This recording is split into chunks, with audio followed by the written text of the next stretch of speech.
hidup pada kasih karunia Allah, fokus pada kasih karunia Allah, kita tidak akan lemah atas persoalan. Tapi tahukah saudara, ketika engkau mengabdi, maka Alkitab katakan jerih payahmu dalam Tuhan tidak pernah sia-sia. Ketika kita fokus pada tanggung jawab, kita tidak akan melihat kendala itu sebagai sebuah penghalang.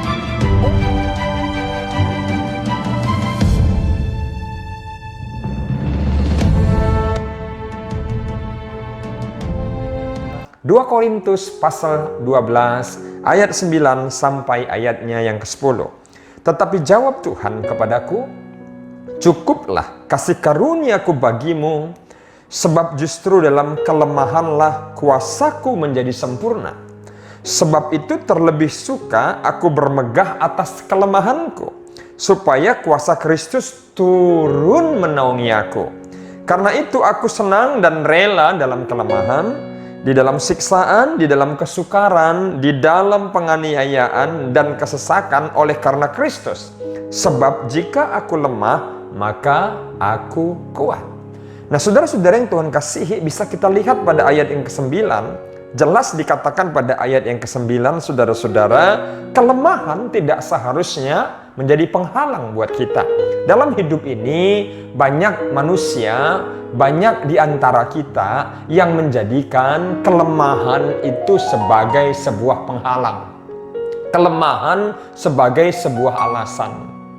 Kelemahan sebagai sesuatu yang dijadikan alasan untuk tidak berbuat apa-apa. Sebagai anak-anak Tuhan, kita tidak boleh berlaku sedemikian. Dalam setiap kendala, dalam setiap kesulitan, dalam setiap kelemahan, jangan jadikan itu sebagai alasan untuk kita tidak melakukan sesuatu yang lebih baik buat Tuhan. Maka hari ini, khotbah ini akan mengupas, akan memberikan kita kekuatan, supaya di tengah kelemahan yang kau alami, itu tidaklah menjadi penghalang untuk engkau melakukan hal-hal yang hebat, hal-hal yang luar biasa, hal-hal di mana hidupmu bisa menjadi berkat. Saudara-saudara yang Tuhan kasihi, latar belakang dari 2 Korintus pasal 12 ayat 9-10 ini menjelaskan bahwa sebelumnya Rasul Paulus 3 kali berdoa di hadapan Tuhan.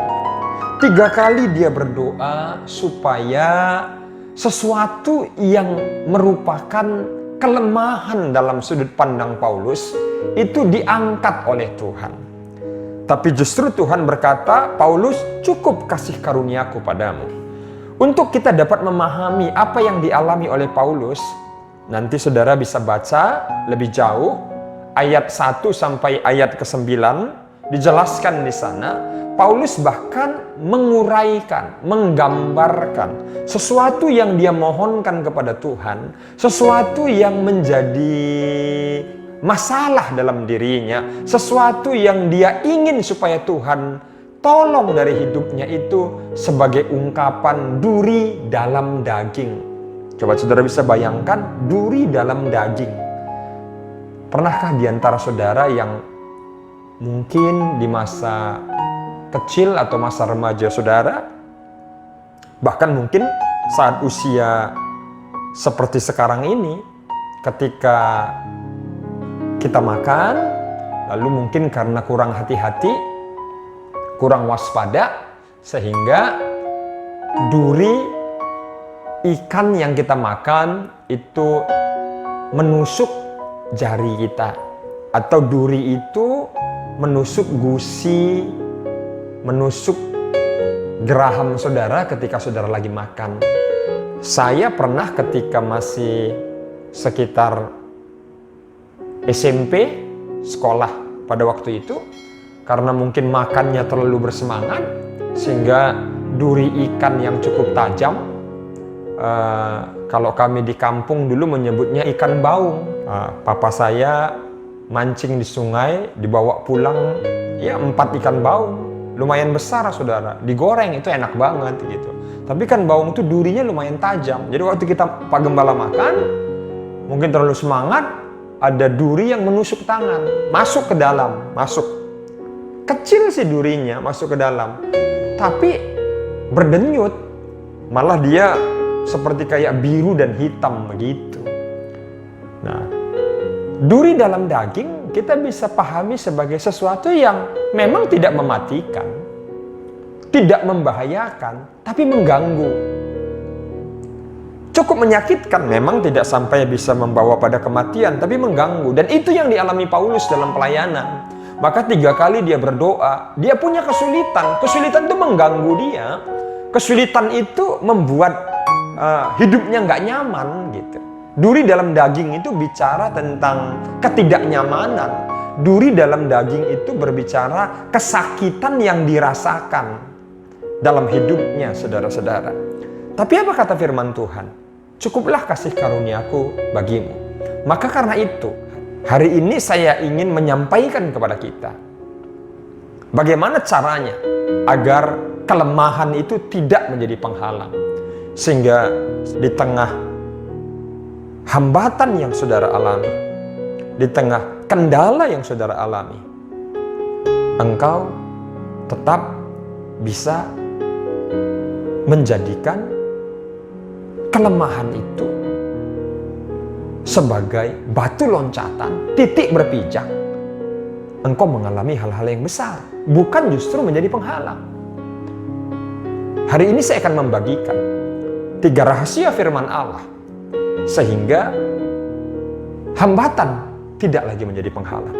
Ini berkaitan dengan new paradigm, ini berkaitan dengan paradigma kita. Saudara-saudara, paradigma tidak hanya berbicara cara berpikir, tapi fokus berpikir. Saya ulangi, paradigma tidak hanya berbicara cara berpikir, tapi fokus berpikir. Supaya kita bisa tetap kuat dan berkemenangan di tengah segala keadaan.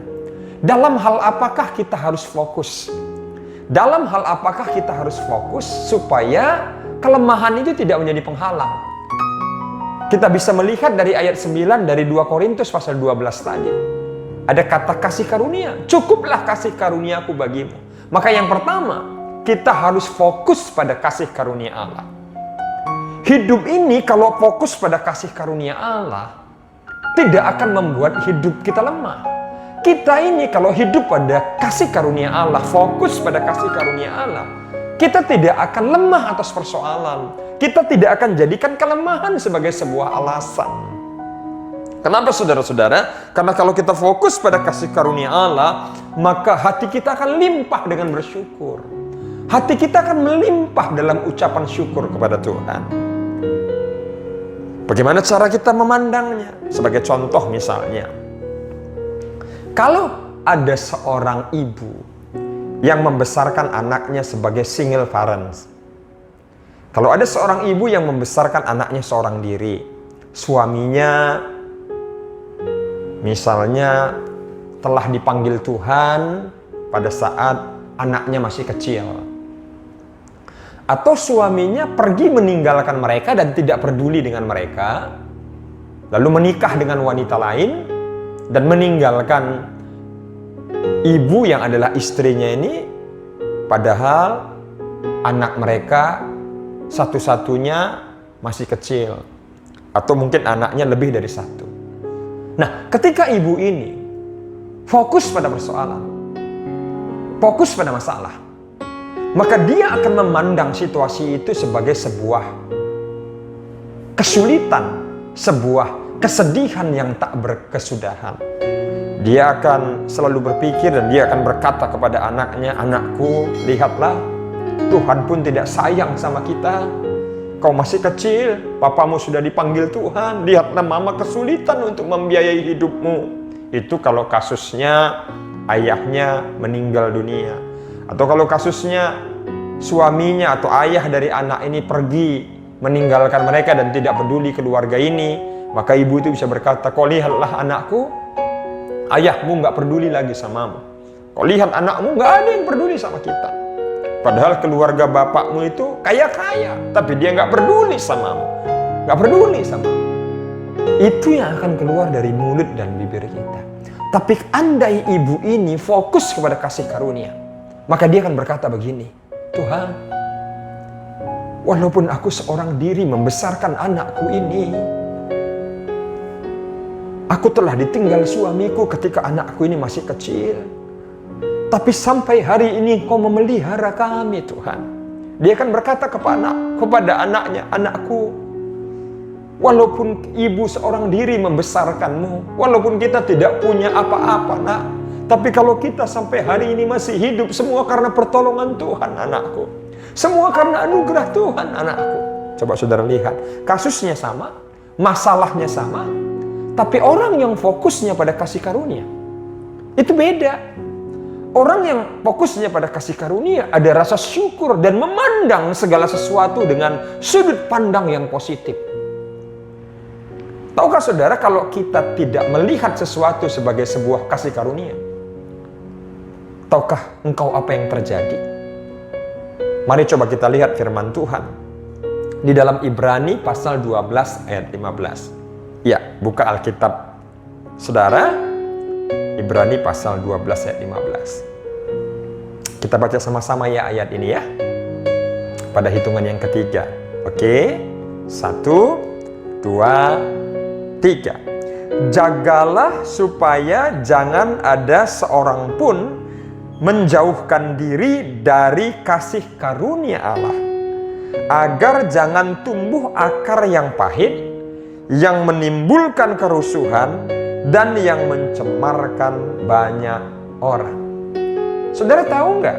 Ketika kita tidak fokus pada kasih karunia, ketika kita menjauhkan diri dari kasih karunia Allah, yang ada itu kepahitan dalam hati. Yang ada itu akan cenderung menyalahkan orang, menyalahkan situasi, menyalahkan keadaan, menyalahkan keluarga, bahkan tidak sedikit yang menyalahkan diri sendiri. Dan yang paling mengerikan, menyalahkan Tuhan. Dan orang kalau dalam dirinya sudah ada kepahitan, maka yang ada itu hanya kerusuhan.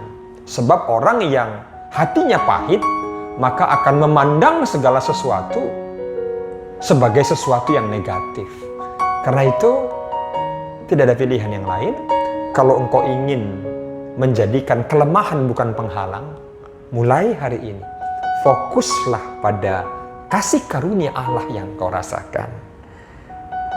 Pak Gembala setiap bangun pagi, lihat diri masih sehat dan hidup, lihat anak-anak masih sehat, Ibu Gembala sehat, Pak Gembala fokus pada kasih karunia. Terima kasih Tuhan buat kasih karuniamu. Kalau hari ini kami masih sehat, kami masih hidup, itu semua karena anugerah-Mu.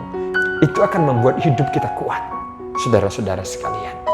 Yang kedua, kalau yang pertama kita fokus pada kasih karunia, maka yang kedua kita fokus pada pengabdian. Hidup ini mengabdi. Sebagai anak kita mengabdi kepada orang tua. Orang tua mengabdi untuk kebahagiaan anaknya. Makanya nggak ada tuh orang tua yang merasa menyesal walaupun dia bangun lebih pagi dari anaknya, apalagi waktu kita masih bayi ya, waktu kita masih kecil. Di malam hari kadang kita gelisah, kita nangis, orang tua kita harus bangun, kasih minum ASI, atau buatkan buburnya, ganti pampersnya. Setelah SD, SMP juga begitu, cukupkan seluruh biaya kebutuhan. Anak-anak kan bisanya kadang ngeluh saja, butuh apa minta, butuh apa minta, ngeluh. Bahkan kadang kita sering berkali-kali sakiti hati orang tua kita. Tapi kenapa orang tua kita tetap 24 jam dalam sehari kasihnya tidak pernah luntur kepada anak-anak? Dia tetap memberikan yang terbaik kepada anak-anak. Karena bagi orang tua kasihnya itu adalah kasih yang didedikasikan dalam pengabdian kepada anak-anaknya. Kita itu kalau ada spirit mengabdi, fokus mengabdi, tanpa pamrih, hidup kita itu enjoy. Tapi tahukah saudara, ketika engkau mengabdi, maka Alkitab katakan jerih payahmu dalam Tuhan tidak pernah sia-sia. Nah kalau Tuhan memandang itu sebagai berkat buat saudara, maka ini adalah sebuah jaminan masa depanmu akan menjadi masa depan yang indah di hadapan Tuhan. Mengabdi. Dari kata mengabdi ini sering kita dengar kata abdiel. Abdiel itu maksudnya abdi Elohim. Elohim, El itu maksudnya Allah, Tuhan. Bangsa Israel, umat pilihan Tuhan, tidak berani menyebut sembarangan kata Yahweh. Kata-kata itu terlalu kudus. Makanya mereka sering menyebutnya El, Elohim. Daniel, Nathanael, Rafael, Gabriel, Mikael, selalu ada kata El. Ya, itu maksudnya Tuhan. Mereka adalah pahlawan-pahlawan Tuhan. Mereka adalah orang-orang yang dipakai Tuhan. Nama-nama di Alkitab itu selalu ada kata El-nya. Itu artinya abdinya Elohim. Nah, saudara-saudara, kalau dalam diri kita ini ada spirit mengabdi, ada semangat mengabdi, maka yang ada adalah rasa bersyukur. Seorang ibu yang fokus pada pengabdian, dia akan berkata, terima kasih Tuhan. Engkau telah memberikan aku kesempatan membesarkan anak-anakku, sehingga anak-anakku ini menjadi orang-orang yang sukses. Pengabdian itu adalah sebuah gaya hidup yang indah. Yang terakhir, yang ketiga. Kalau yang pertama, fokus pada kasih karunia. Yang kedua, fokus pada pengabdian. Yang ketiga, fokus pada tanggung jawab. Kalau pengabdian tadi itu beda sama budak. Kalau budak, dia taat karena terpaksa. Dia melakukan segala sesuatu karena tidak ada pilihan. Dia terpaksa. Tapi kalau pengabdian, dia taat. Dia melakukan segala sesuatu karena dia menyerahkan dirinya. Keikhlasannya, keputusannya untuk ikhlas, untuk mengabdi. Maka yang ketiga, fokus pada tanggung jawab. Fokus pada tanggung jawab. Fokus pada tanggung jawab kita masing-masing. Setiap kita ini dituntut Tuhan sebuah pertanggungan jawab. Orang yang hidupnya bertanggung jawab itu akan lebih kuat daripada orang yang suka lari dari tanggung jawab. Orang yang hidupnya bertanggung jawab itu lebih dapat dipercaya dan akan dipercayai orang lain, dan akan lebih disenangi oleh orang lain, entah itu pimpinan saudara, entah itu teman saudara, dibanding kita yang nggak bertanggung jawab, suka lari dari tanggung jawab. Itu sebabnya jadilah anak-anak Tuhan yang hidup dalam tanggung jawab, fokus pada tanggung jawab. Mari buka firman Tuhan, baca Alkitab, Kisah Para Rasul pasal 20 ayat 24.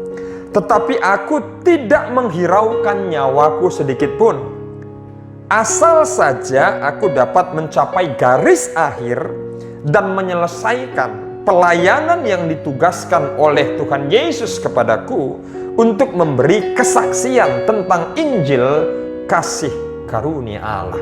Perhatikan, ada kata mencapai garis akhir.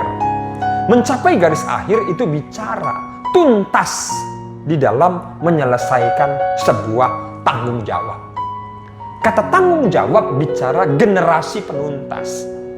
Saya berdoa, setiap orang yang mendengar kebenaran firman Allah ini akan menjadi pribadi-pribadi yang bertanggung jawab. Tanggung jawab. Ketika kita fokus pada tanggung jawab, kita tidak akan melihat kendala itu sebagai sebuah penghalang.